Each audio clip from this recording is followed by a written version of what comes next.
السلام علیکم۔ مقید خواب بائی زباریہ ساحر ایپیسوڈ 5۔ میں نے گزشتہ رات کی ساری رام کہانی فون پر پروفیسر صاحب کے گوش گزار کر دی۔ میری ساری بات سننے کے بعد پروفیسر صاحب سنجیدہ لہجے میں گویا ہوئے۔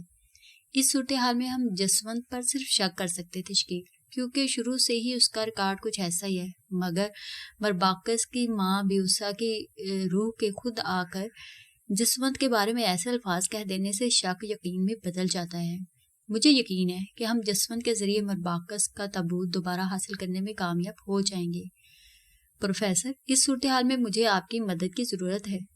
شکیل، اس معاملے میں تمہارے کام آنا میں اپنے لیے اعزاز سمجھوں گا، بلکہ میری تم سے درخواست ہے کہ اس کہانی میں مجھے بھی اپنا ہم سفر بنا لو۔ اس داستان میں میری ذات کا ملوث ہونا میرے لیے کسی اعزاز سے کم نہیں۔ میں تمہارے ساتھ مل کر صدیوں سے الجھی ہوئی اسرار کی یہ گتھیاں سلجھانا چاہتا ہوں۔ پروفیسر صاحب، یہ میری خوش نصیبی ہوگی کہ مجھے آپ کا تعاون حاصل رہے گا۔ آپ جسونت کو ہمراہ لیے میرے بنگلے پر آ جائیں۔ اب اصل کیا ہے یہ اس کی زبان سے ہم یہیں گلوائیں گے۔ ٹھیک ہے شکیل، گو کہ یہ سب میرے پیشے اور میرے مرتبے سے متصادم ہے، مگر مجھے اس کی کوئی پرواہ نہیں۔ اس معاملے میں میں کسی بھی حد تک جا سکتا ہوں۔ تم انتظار کرو، میں جسونت کو لے کر پہنچ رہا ہوں۔ ٹھیک ہے، میں منتظر ہوں۔ میں نے ریسیور رکھا۔ چند لمحے اپنے منصوبے کے مختلف پہلوؤں پر غور کرنے کے بعد میں نے ریسیور اٹھا کر ڈاکٹر عارف کے نمبر پریس کر دیے۔ عارف، فوراً میرے پاس آفس میں پہنچو۔ میں نے ریسیور رکھ دیا۔ کچھ ہی دیر بعد ڈاکٹر عارف میرے آفس میں موجود تھا اور میں نے بغیر تمہید باندھے اسے اپنے ارادے سے آگاہ کر دیا۔ ٹھیک ہے، یہ سب اگر مناسب سمجھتے ہیں تو آپ کی مرضی، میں ہر تعاون کے لیے تیار ہوں۔ عارف نے کندھے اچکا دیے۔ تو ٹھیک ہے، میں بنگلے پر جا رہا ہوں، جیسے ہی پروفیسر آئے تم انہیں ساتھ لے کر چلے آؤ۔ میں اٹھ کھڑا ہوا۔ اوکے۔ میں آفس سے نکلا اور سیدھا بنگلے پر آ گیا۔ واقعات کی کڑیاں ایک دوسرے سے مربوط ہو کر ایک زنجیر کی صورت اختیار کرنے لگیں۔ میری ذات پر بہت کچھ واضح ہوتا جا رہا تھا، نہ جانے میں کب تک ان سوچوں کے درمیان الجھا رہا۔ یہ سلسلہ اس وقت ٹوٹا جب کال بیل کی آواز میرے پردہ سماعت کو جھنجھوڑ گئی۔ میری توقع کے مطابق ڈاکٹر عارف پروفیسر صاحب اور جسونت دیال کو ساتھ لے کر آیا تھا۔ جسونت کوئی 30 سال کا چھریرے بدن اور درمیانے قد کا جوان تھا۔ اس نے بڑی گرمجوشی کے ساتھ مجھ سے ہاتھ ملایا تھا۔ میں پروگرام کے مطابق انہیں لے کر اپنے بیڈ روم میں آ گیا، جبکہ عارف پہلے سے طے شدہ پروگرام کے مطابق کافی بنانے کے لیے چلا گیا۔ ڈاکٹر صاحب سنائیں، اب طبیعت کیسی ہے؟ گفتگو کا آغاز جسونت نے ہی کیا تھا۔ ذات باری تعالیٰ کا خاص کرم ہے، بالکل پرفیکٹ ہو گیا ہوں۔ دراصل مجھے کچھ ایمرجنسی تھی، اس لیے میں چلا گیا تھا۔ ارادہ تو تھا کہ جلد لوٹ آؤں گا، مگر مسئلہ کچھ ایسا تھا کہ مجھے تاخیر ہو گئی اور میں نہیں آ سکا۔ جسونت نے شرمندہ سے لہجے میں کہا۔ بڑا شاندار اداکار معلوم ہوتا تھا۔ مجھے معلوم تھا کہ اسے کیا ایمرجنسی آ پڑی تھی اور یہ کہ وہ کہاں گیا تھا۔ اسی دوران عارف ٹرے میں 4 کپ کافی لے آیا۔ سب سے پہلے اس نے جسونت کو کپ پیش کیا، پھر مجھے اور پروفیسر کو کپ پکڑایا اور چوتھا کپ خود اٹھا کر ایک طرف بیٹھ گیا۔ آپ کا یہاں مصر میں کب تک رکنے کا پروگرام ہے؟ میں نے جسونت سے سوال کیا۔ پروفیسر صاحب بڑی گہری نظروں سے میری صورت دیکھ رہے تھے۔ شاید انہوں نے میرے چہرے پر پھیلی ہوئی سنگینی کو محسوس کر لیا تھا۔ میں جن امور کی تکمیل کے لیے یہاں آیا تھا وہ مکمل ہو گئے ہیں۔ میں آج رات 12 بجے کی فلائٹ سے واپس انڈیا جا رہا ہوں۔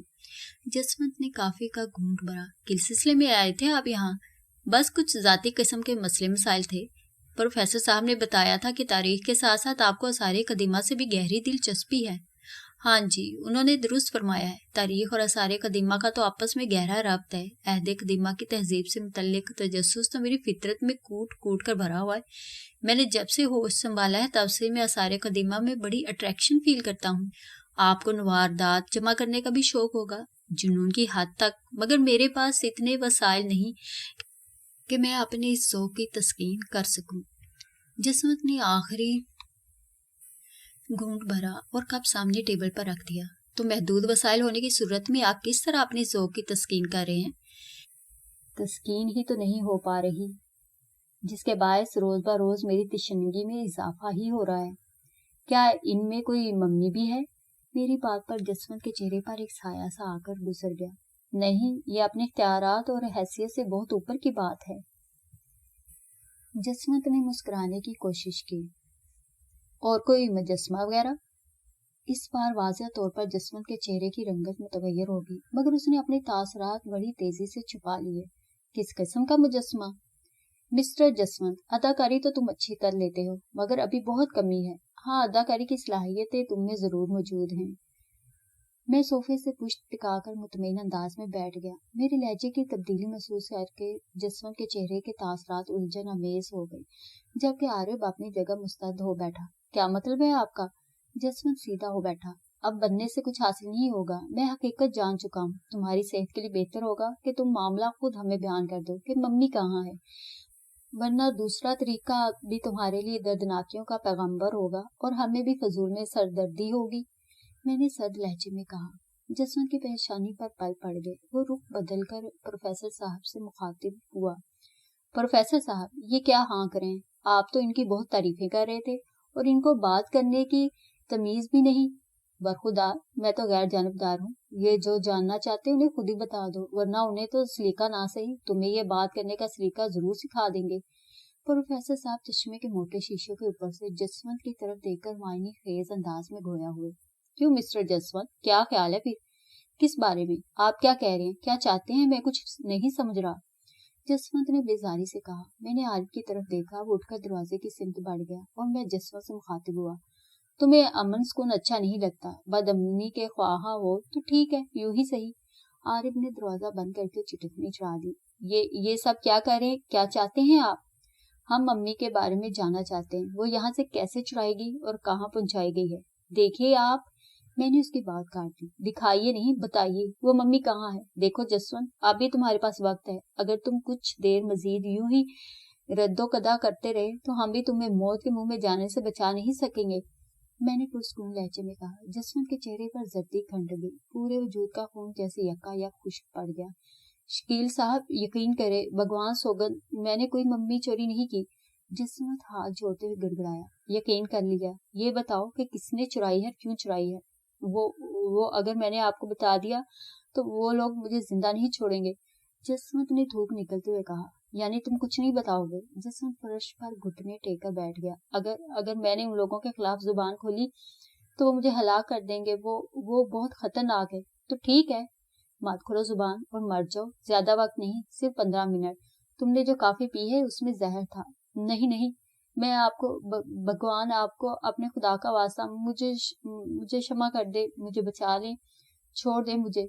जसवंत बुरी तरह गिड़गिड़ाने लगा। उसकी पेशानी पर पसीने के कतरे झिलमिलाने लगे। देखो जसवंत, वो लोग तो जब तुम्हें कोई नुकसान पहुंचाएंगे तब पहुंचाएंगे, लेकिन अगर तुमने हमें असल हकीकत ना बताई तो कुछ ही देर में तुम एड़ियां रगड़ रगड़ कर अजियतनाक मौत मर जाओगे। अब फैसला खुद कर लो कि चंद दिन जिंदा रहकर उन खतरनाक लोगों के हाथों मरना चाहोगे या अभी यही मरोगे। यहाँ से अगर जिंदा बच गए तो उन लोगों से तो वैसे भी खुद को छुप छुपा कर बचा सकते हो। बहरहाल सोच लो। मैंने बेफिक्री का मुजाहरा किया। ठीक है, आप जो पूछना चाहते पूछें, मैं सब कुछ बताता हूँ। ये हुई ना अक्लमंदी की बात। अब बताओ कि वो मम्मी कहाँ है।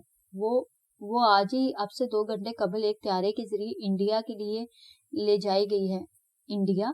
मैं चौंक पड़ा। कौन लेकर गया उसे? शेख हारिस तहाबनी के आदमी। वो बड़ा स्मगलर है। उससे पहले भी वो इस किस्म की वारदातों में मुलव्वस रहा है। यहाँ से वारदात स्मगल करके वो इंडिया पहुंचाता है और उसके बदले महाराजा राम प्रसाद उसे भारी मुआवजा देते हैं। हारिस तहाबी को उस मम्मी के मतलब कैसे इल्म हुआ? मैंने गहरी चुभती नजरों से जसवंत की आंखों में झांका। उससे मैंने बताया था। बस मेरा इतना ही कसूर है। इसके अलावा मेरा इस मामले से कोई ताल्लुक नहीं। आप मेरी बात का यकीन करें। हमने यकीन कर लिया। तुम ये बताओ कि तुमने उससे क्यों बताया था? मैंने महाराजा राम प्रसाद की वजह से उन्हें उन वारदात के मुतल्लिक बताया था। ये मसूफ महाराजा कौन है और तुम्हारा उनसे क्या ताल्लुक है? वो रियासत रामपुर के मालिक हैं। बहुत वसाइल और लंबे हाथ हैं उनके। दौलत जायदाद का कोई शुमार नहीं। उन्हें नवारदात जमा करने का जुनून की हद तक शौक है। उनके महल में लाखों करोड़ों के नवारदात मौजूद हैं। उनके अजायब खाने में इतने नवारदात और ऐसे नादिर रोजगार नमूने मौजूद हैं कि यूं समझ लें उन्होंने महल के एक हिस्से में गोया एक आलम अजायब बना रखा है।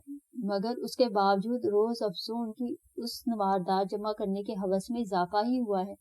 अपने इस ज़ौक़ की तस्कीन की खातिर वो अपने मतलब के अफराद को अपनी अनायात से अपना गर्विदा बनाकर रखते हैं, या फिर उसे किसी जाल में फांस कर इस हद तक अपना मती कर लेते हैं कि वो बिला चून चुरा उनके अहकाम की बजावरी करने लगे।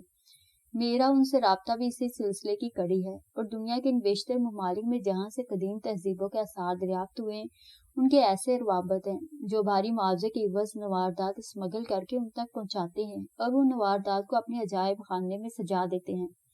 یہاں سے چرائے گئے نواردات اور ممی یا وہ سونے کا مجسمہ بھی ان کے عجائب خانے میں ہی پہنچایا جائے گا۔ بولتے بولتے جسمت کی آواز میں غنودگی اتر آئی، آنکھوں میں سرخی تیرنے لگی اور پلکیں بوجھل ہو گئی۔ بے ہوشی کی دعا نے اپنا اثر دکھانا شروع کر دیا تھا۔ اب کیا ارادہ ہے تمہارا؟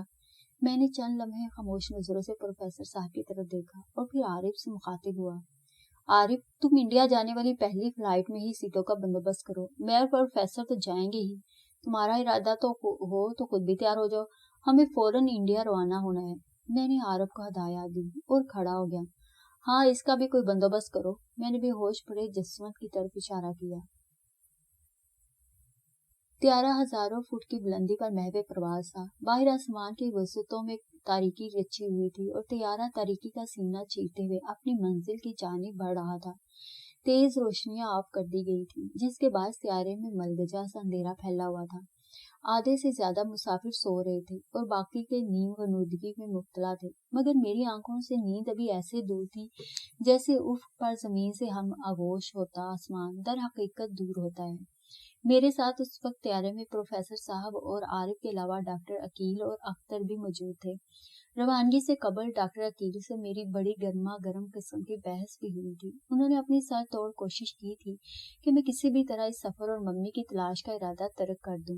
انہوں نے استدلال کی روشنی میں مجھے قائل کرنے کی تمام کوششیں کر ڈالی تھیں، مگر 2.5 گھنٹے کی طویل بحث کے باوجود بھی وہ میرے ارادے متزلزل کرنے میں کامیاب نہیں ہو سکے تھے، اور آخرکار انہوں نے ہار مان لی اور اس مہم میں میرا ساتھ دینے پر بھی تیار ہو گئے۔ اس سلسلے میں انہوں نے انڈیا میں موجود اپنے ایک دوست سے بھی رابطہ کیا جو ان کی تعلیم کے اوائل دور کا دوست تھا اور ان دنوں دلی میں ایک پرائیویٹ ڈیٹیکٹیو ایجنسی کا چیف ایگزیکٹو تھا۔ ڈاکٹر عقیل اور ان کے دوست شلندر رائے ہربچہ نے FSc تک تعلیم ساتھ ہی حاصل کی تھی۔ ڈاکٹر عقیل کو چونکہ شروع سے ہی میڈیکل میں دلچسپی تھی، اس لیے ان کے راستے الگ ہو گئے تھے۔ ڈاکٹر عقیل MBBS کرنے کے بعد ڈاکٹر بن گئے، جیسا کہ شلندر رائے ہربچہ نفسیات میں ماسٹر کرنے کے بعد کرمنالوجی میں ماسٹر کرنے کی تیاریوں میں لگ گیا، اور ماسٹر کرنے کے بعد اس نے سراغ رسانی کا شعبہ جوائن کر لیا، اور آج وہ سراغ رسانی کا اپنا پرائیویٹ ادارہ قائم کیے ہوئے تھے۔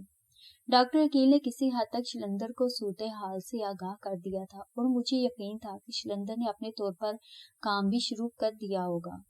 آنے سے قبل بیوسا کی روح دتمیرا توس اور انا آتو نے مجھ سے الوداعی ملاقات بھی کی تھی اور مجھے ہر لمحہ محتاط رہنے کی تلقین کی تھی۔ ساتھ ہی انہوں نے اپنی معذوری کا اظہار کر دیا تھا کہ وہ میری کسی بھی قسم کی مدد نہیں کر سکیں گے، کیونکہ اختیار صرف سرزمین مصر کی حدود پر تھا، اس سے باہر کچھ کرنے کی وہ قدرت نہیں رکھتے تھے، اور حقیقی بات تو یہ تھی کہ اگر میں زندہ سلامت اس وقت سفر کر رہا تھا تو میری یہ زندگی انہی کی مرہون منت تھی۔ وہ غائبانہ طور پر میری مدد کرتے رہے تھے، مگر میں بے خبر تھا کہ کیسی شیطانی طاقتیں میری طاقت میں ہیں۔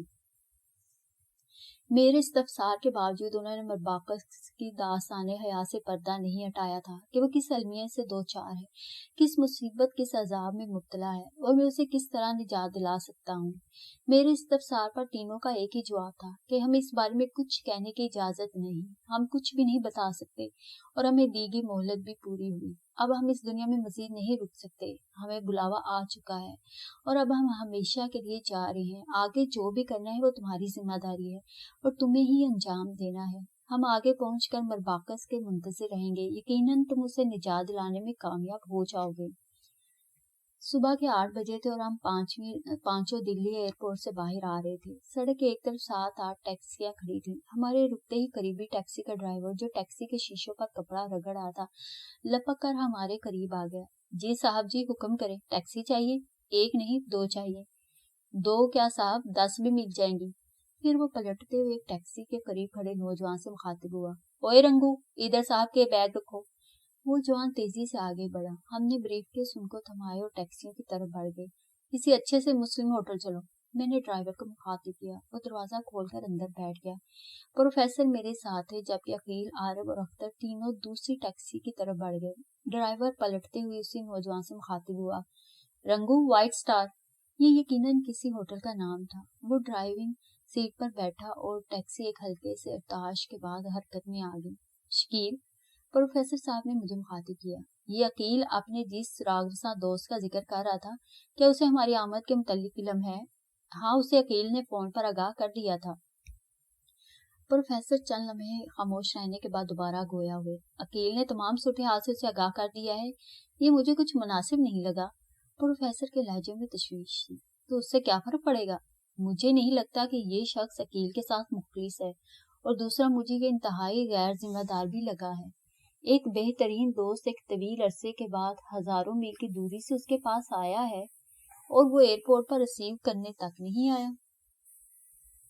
प्रोफेसर की परेशानी की वजह जानकर बेइख्तियार मेरे होंठों पर हल्की सी मुस्कुराहट उभर आई। प्रोफेसर साहब, उसे इल्म है कि हम इंडिया पहुंच रहे हैं, मगर कब, इस बात का उसे इल्म नहीं, क्योंकि जिस वक्त अकील ने उसे फोन किया था उस वक्त फ्लाइट कंफर्म नहीं थी, और ना ही तवक्का थी कि इतनी जल्दी हम इंडिया की किसी फ्लाइट में सीटें मिल जाएंगी। लिहाजा इस बात से उस बेचारे के खुलूस पर शक करना जायज बात नहीं। जो भी हो, उन दोनों की तवील अरसा हुआ कोई मुलाकात नहीं हुई। क्या खबर उस दौरान उसकी मसरूफियात किस किस्म की रही हैं, और वो किस कमाश का शख्स है? मुमकिन है कि वो नेगेटिव जहनीत का मालिक हो, वो अपने मफाद के चक्कर में पड़ जाए और इस परदेश में हम किसी और बड़ी मुसीबत में फंस जाएं। आपके अंदेशे दुरुस्त भी हो सकते हैं प्रोफेसर, और महज क्या सराइयां और मफरूजात भी साबित हो सकते हैं। फिलहाल कुछ भी वसूख के साथ नहीं कहा जा सकता। अलबत्ता हमें पूरी तरह मुहतात रहना होगा, ताकि कोई भी नागहानी सूरत हाल पेश आए तो हम ज़हनी तौर पर इससे निपटने के लिए तैयार हों। उसके बाद प्रोफेसर खामोश रहे। तकरीबन 20 मिनट बाद हम एक आला दर्जे के होटल तक पहुंच गए। रहने के लिए 2 कमरे मुनासिब ख्याल किए गए। कुछ देर बाद हम तीसरी मंजिल पर 2 बराबर बराबर कमरों में थे। फैसला ये हुआ था कि पहले फ्रेश हुआ जाए, उसके बाद नाश्ता कमरे में मंगवा लिया जाए, और उसी दौरान डॉक्टर की शैलेंद्र राय को फोन पर यहाँ अपनी मौजूदगी के मुतालिक आगाह कर देंगे। मैं और प्रोफेसर एक कमरे में आ गए, जबकि डॉक्टर अकील, आरब और अख्तर दूसरे कमरे में चले गए। प्रोफेसर साहब शावर लेकर निकले तो मैं बाथरूम में घुस गया। ठंडा पानी साहब को बड़ी तमानियत बख्श रहा था। मैं काफी देर तक नहाता रहा। आखिरी दरवाजे पर दस्तक हुई और साथ ही अख्तर की आवाज सुनाई दी तो मैं बाहर निकला। बस करे शकील साहब, कोई 4 कतरे नल में भी छोड़ दे। मैं बाहर निकला तो सभी वहां मौजूद थे और नाश्ते की ट्राली में। क्या आज पानी में घुलकर बाथरूम में कीचड़ करने का इरादा किए हुए थे? कब से इंतजार कर रहे हैं?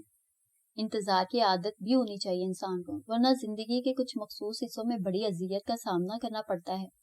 मैंने मुस्कुराते हुए कहा और डॉक्टर कील के बराबर बैठ गए।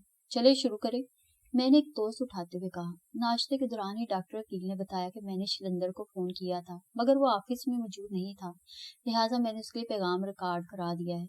नाश्ते के साथ साथ हम आपस में अपने आइंदा इक़दाम के मुतालिक भी डिस्कस करते रहे कि हमें क्या करना है। उस गुफ्तगू के दौरान ही मैं एक अजीब सी बेचैनी महसूस करने लगा। असाब में हल्की हल्की सनसनी से हलकोरे लेने लगी। लाशऊर की अथाह गहराइयों में कहीं अलार्म सा बज रहा था, जिसकी आवाज शऊर की दुनिया में आते आते इतनी मुबहम हो जाती थी कि कोई तमीज करना नामुमकिन था। मेरी छठी हिस्स हल्के हल्के कसमसा रही थी। मैंने महसूस किया कि सिर्फ मैं ही नहीं, मेरे साथी भी ऐसी ही कैफियत का शिकार हैं। दफतन लाशऊर की गहराइयों में गूंजने वाला अलार्म पूरी शिद्दत से चीख उठा। ज़हन पर यकायक गाढ़ी धुंध ने यलगार कर दी। मेरे साथियों के चेहरे भी जर्द पड़ रहे थे और आंखों में एक बोझलपन उतर आया था। आरिफ एक झटके से उठ खड़ा हुआ गया। डॉक्टर साहब, हमारे साथ कोई गड़बड़ हो गई है। इसका लहजा गहरा खुमार लिए हुए था। मैं अपनी जगह से उठकर दरवाजे की तरफ बढ़ा, मगर कदम डगमगा गए। पूरे वजूद में जैसे किसी ने पारा भर दिया था। मुझे इतना एहसास हुआ कि मैं गिर रहा हूँ। इसके बाद खोपड़ी में जैसे अंधेरे घुस गए, आंखों में धुंध उतर आई और मैं बेहिसी के किसी गहरे कुएं में उतर गया। ये तो इल्म नहीं कि मैं बेहिसी और लाइल्मी का ये दौरानिया कितना तवील था। हाँ, जब होश में आया तो मैंने अख्तर को अपने ऊपर झुके हुए पाया। वो मुझे होश दिलाने की कोशिश कर रहा था। डॉक्टर साहब, आर यू ऑलराइट? मेरी खाली ज़हनी की कैफियत फौरन अनछू हो गई। मैं फर्श पर चारों शाने चित पड़ा था और अख्तर घुटनों के बल मेरे करीब बैठा था। I am all right. मैं फौरन उठ बैठा। डॉक्टर की आरव और प्रोफेसर भी करीबी बेसुध पड़े थे। डॉक्टर साहब, हमारे साथ हाथ हो गया है। यकीनन खाने में कुछ मिलाया गया था। ये लोग मेरी तवक्का से कहीं ज्यादा तेज निकले हैं, मैंने संजीदगी से कहा।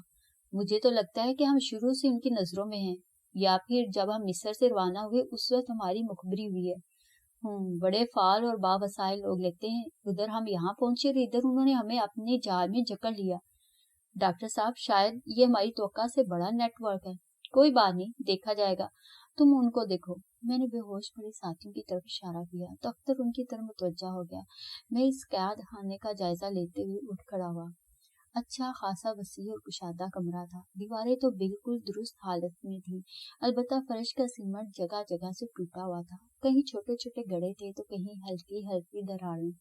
छत इस कदर बुलंद थी कि यूं एहसास होता था कि किसी कमरे में नहीं बल्कि गहरे कुएं में खड़े हैं। छत के साथ एक सदियों पुराना पंखा सा झूल रहा था और पंखे के दाएं जानिब बल्ब रोशन था, मगर ऊंचाई इतनी ज्यादा थी कि नीचे पहुंचते पहुंचते उसकी रोशनी खासी बीमार और मदबूक हो गई थी। फजा अजीब सीलन सदा और बदबूदार थी।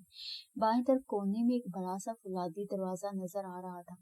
उस दरवाजे के अलावा कोई खिड़की कोई रोशन ना था। मैं आगे बढ़कर दरवाजे का जायजा लेने लगा। वो बहुत मजबूत था और यकीनी बात थी कि बाहर से लॉक भी। कुछ देर की जोर आजमाई और मगजमारी के बाद मैं पीछे हट गया।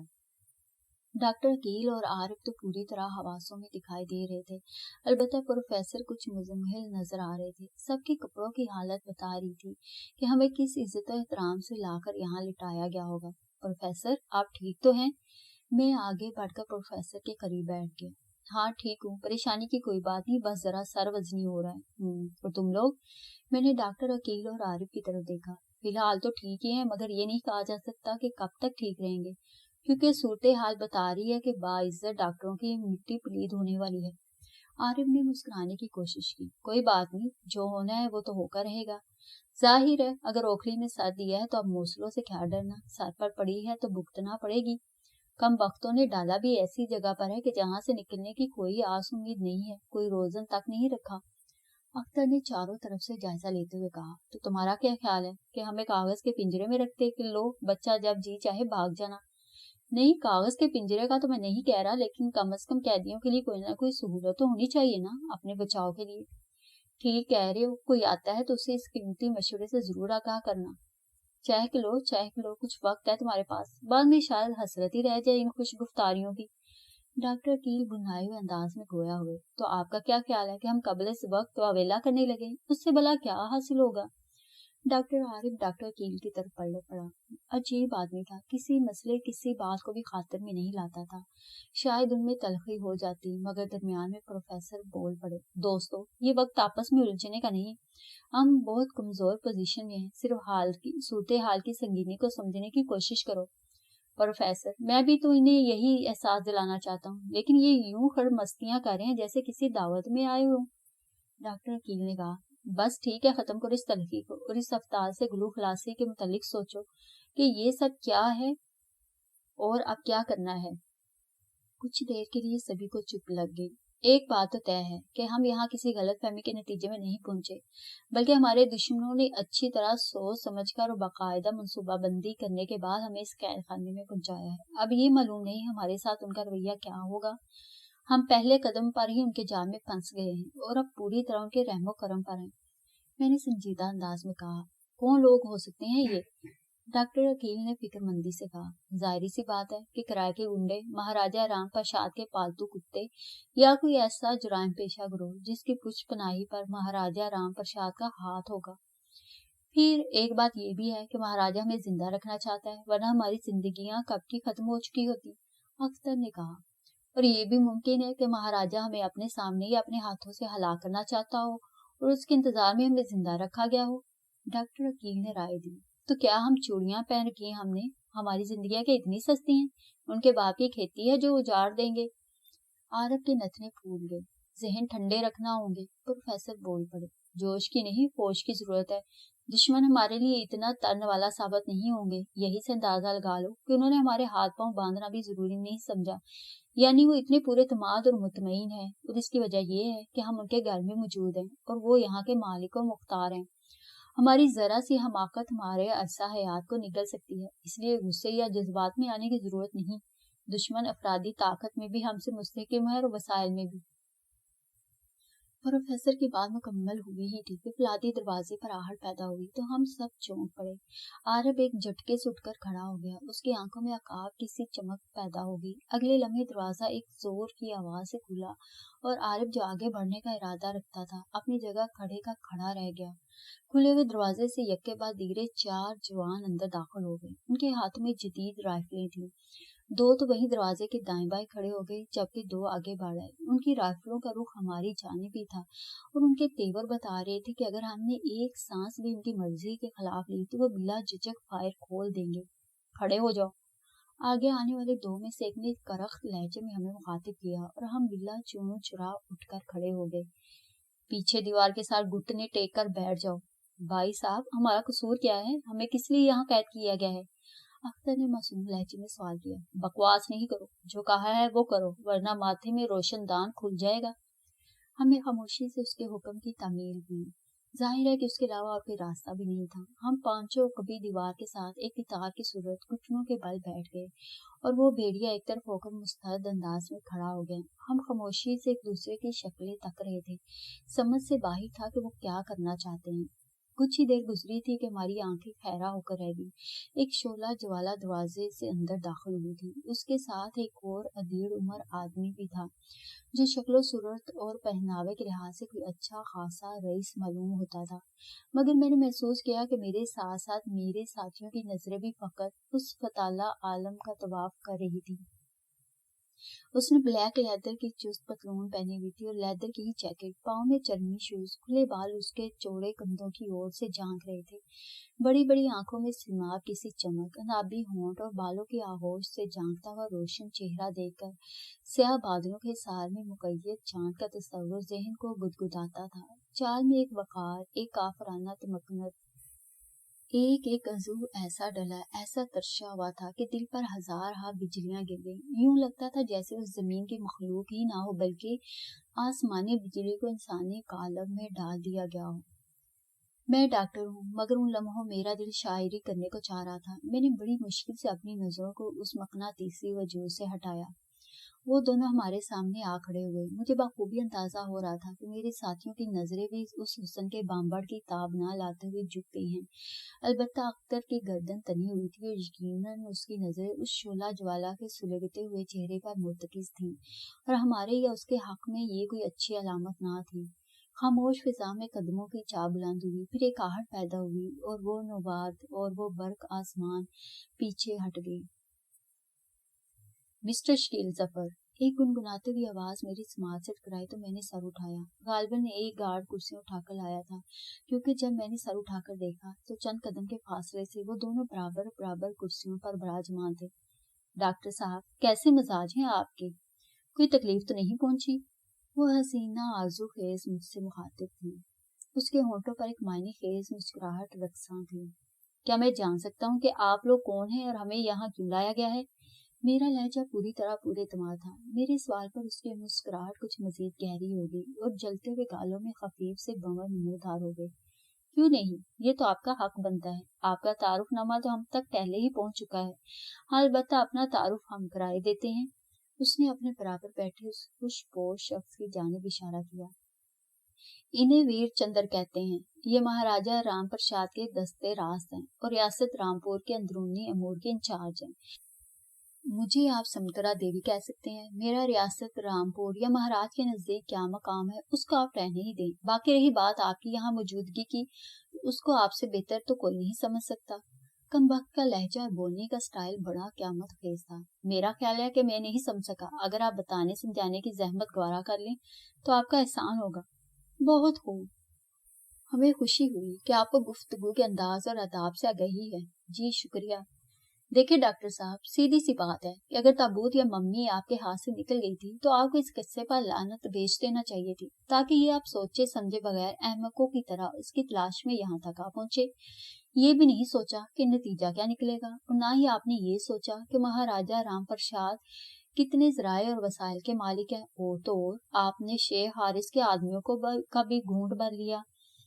बस यही से हम आपकी तरफ से मुहतात हो गए कि अगर आपका बंदोबस्त ना किया गया तो आप खतरनाक साबित हो सकते हैं। اتنا کہنے کے بعد وہ خاموش ہو گئی. ایک شریر سی مسکراہٹ بدست ہوئی. اس کے ہونٹوں پر رقصہ تھی اور چمکدار آنکھیں ہماری ہی جانب نگراں. کچھ دیر کی خاموشی کے بعد میں نے کہا, یہ سب تو اپنی جگہ درست رہا. آپ یہ بتائیں کہ اب ہمیں یہاں رکھنے سے آپ کا مقصد کیا ہے؟ تو آپ کا کیا خیال ہے کہ پوری آزادی دے دی جائے, کہ مہاراج کے لیے سردردی پیدا کریں؟ مہاراج کا تو ارادہ تھا کہ آپ کو ایئرپورٹ پر ہی اڑا دیا جائے. آپ کی قسمت کچھ اچھی تھی کہ بر وقت مصر سے شیخ حارث کا پیغام پہنچ گیا کہ ان کے 2 آدمیوں کو آپ کی تحویل سے بازیاب کرایا جائے. اسی بہانے آپ کی کچھ سانسیں بڑھ گئی ہیں, ورنہ اب تک تو آپ سب سورگ باش ہو چکے ہوتے. کون سے 2 آدمیوں کی بات کر رہی ہیں آپ؟ انہیں کی جو رات کے وقت آپ کے قتل کے ارادے سے آپ کے بندرے میں گھسے تھے, مگر اس کے بعد سے اب تک ان کی کوئی خیر خبر نہیں. اور اگر میں کہوں کہ مجھے اس بارے میں کچھ معلوم نہیں تو آپ اپنے ساتھ ساتھ اپنے ساتھیوں پر بھی ظلم کریں گے. آپ کی موت بڑی اذیت ناک ہو جائے گی, اور آپ کے ساتھ آپ کے ان دوستوں. بولتے بولتے اس نے میرے ساتھیوں کی طرف اشارہ کیا تو یکایک اس کو چپ لگی اور اس کی نظریں اختر پر جم کر رہ گئیں. لمحہ بھر میں اس کے تاثرات متغیر ہو گئے. پہلے ایک ذرا حیرت, پھر ناگواری.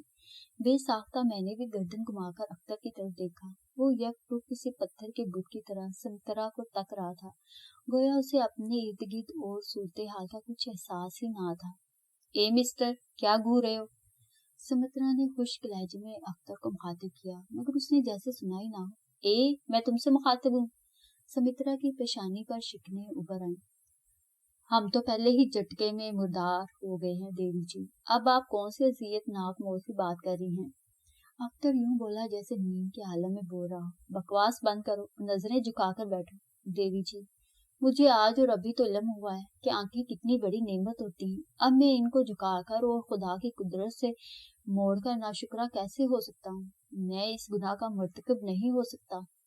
چند ثانیے کے لیے تو سمترا کو چپ سی لگی, بس گہری نظروں سے اختر کو گھورتی رہی. اختر کے ہونٹوں پر ایک شریر مسکراہٹ اتر آئی تھی, پھر آہستہ آہستہ سمترا کے چہرے کا تناؤ ختم ہو گیا. لگتا ہے کہ زندگی سے عاجز آ چکے ہو. نہ جانے سمترا کے لہجے میں ایسا کیا تھا کہ میں جھرجھری سر لے کر رہ گیا. آپ کے نازک ہاتھوں سے مرنا چاہوں گا, تمہاری ہر خواہش پوری کر دیں گے, لیکن ایک شرط ہے. آپ کا حکم سرمزگاں, ہمیں بتا دو کہ شیخ حارث کے 2 آدمی کہاں ہیں.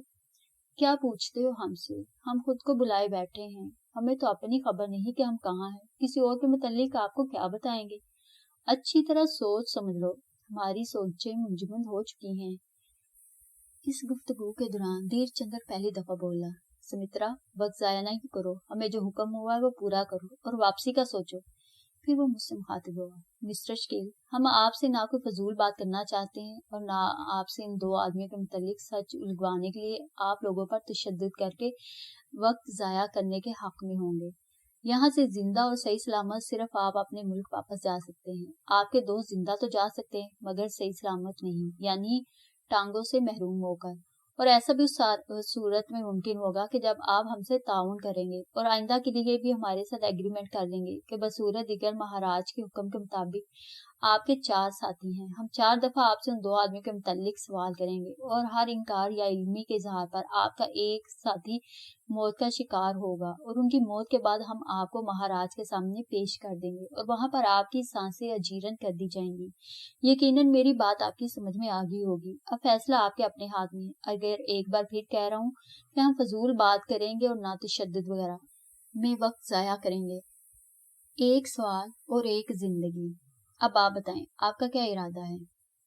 ساتھ ہی اس نے ایک گن مین کو اشارہ کیا. وہ سمترا کے برابر آ کھڑا ہوا. باقی تینوں بھی اپنی اپنی جگہ پر چوکس ہو گئے, لاشعوری طور پر اعصاب دباؤ کا شکار ہو گئے. دیر چندر کا لہجہ بتا رہا تھا, اس نے جو کہا ہے وہ وہی کرے گا, اور مجھے یقین تھا کہ ان 2 آدمیوں کی گمشدگی کی حقیقت بتاؤں گا تو کوئی بھی یقین نہیں کرے گا. یہ بھی حقیقت تھی کہ مجھے خود کچھ علم نہ تھا کہ وہ دونوں یا ان کی لاشیں کدھر ہیں. اس بارے میں تو صرف بیوسا ہی بتا سکتی تھی. بڑی نازک سچویشن تھی, موت سامنے تھی, صرف ایک اشارے کی دیر تھی. مسٹر شکیل, ہمارا وقت بہت قیمتی ہے اور آپ ہمارا وقت ضائع کر رہے ہیں. ہمیں جواب چاہیے. دیر چندر کا لہجہ سرد ہو گیا. آپ میرے کہے پر یقین کریں گے؟ میں تذبذب کے انداز میں پوچھا. ہم آپ سے کوئی کہانی نہیں سننا چاہتے, صرف ان 2 آدمیوں کے بارے میں بتائیں. دیکھیں دیر چندر صاحب, गन मैन ने बुलेट चढ़ाई। मेरी बात दरमियान में रह गई। मिस्टर शकील, आप अच्छे खासे अक्लमंद और जी होश इंसान दिखाई देते हैं। दिखाए नहीं, सिर्फ बताएं, शेख हारिस के 2 आदमी कहाँ हैं? गन मैन ने राइफल अख्तर की तरफ कर दी। आप राइफल का रूह हटवाएं, मैं बताता हूँ, मुझे निशाने पर रख लें। मैं हकीकत में कदरे बुखलाहट का शिकार हो गया। देर चंद्र मेरी बात को नजरअंदाज करते हुए गनमैन से मुखातिब हुआ। अगर 10 सेकंड के अंदर मिस्टर शकील असल नुक्ते पर ना बोले तो फायर खोल देना। गनमैन की आंखों में दरिंदगी की चमक उभर आई और देर चंद्र के होंठों पर एक जहरीली मुस्कुराहट रक्सा हो गई। फटते ही जान के बायस मैं कुछ बोल ही नहीं पाया था कि अख्तर की आवाज उभरी। देवी जी, ये सितम नहीं करें। अगर मुझे हलाक करना है तो अपने मुकद्दस हाथों से करें। मैं आपके हाथों जामे शहादत नोश करना चाहता हूँ।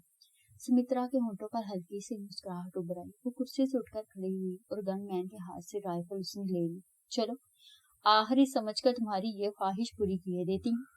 उसने अख्तर का निशाना लिया और फिर सवालिया नजरों से मेरी तरफ देखा और जालिम ने मेरे बोलने का इंतजार किए बगैर फायर खोल दिया। समाज से धमाके की आवाज टकराई और अंदर की दुनिया में जैसे सुकून फैल गया।